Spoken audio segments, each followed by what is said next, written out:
कोंबड्या दिवसभर दाणा टिपतात, पाणी पितात, इकडे तिकडे फिरतात, प्रचंड मेहनत करतात आणि एक अंडं देतात. आणि ही प्रोसेस खूप कॉम्प्लिकेटेड असते बरं का. म्हणजे त्याला शरीराला खूप वेदना होतात, पण अंडं द्यावंच लागतं रोज.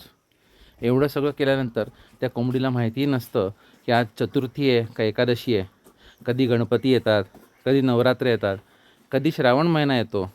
आणि हे सगळं कमी पडतं म्हणून एक अजून गोष्ट येते, ती म्हणजे अधिक महिना. आणि एवढं मेहनत करून कोंबडी जी अंडं देते, ते अंडं खाणं लोक बंद करतात. म्हणजे हे बघा, विदेशी साबुदाणा चालतो, विदेशी बटाटा चालतो, विदेशी शेंगदाणा चालतो, कुठल्याही तेलात तळलेले वडे चालतात, पण आमच्या देशी कोंबडीने दिलेलं देशी अंडं चालत नाही. असं कसं शक्य आहे? कोंबडी पालकांनो, हा सगळा विचार करायला लागा बरं का.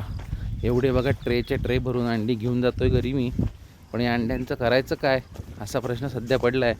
कारण अधिक मास आहे. अधिक मासमध्ये चांदी होणार आहे सासूकडून, पण इकडून नुकसान होतं, त्याचं काय? कोंबडी पालकांनो, इकडे येताना विचार करा की हे सगळं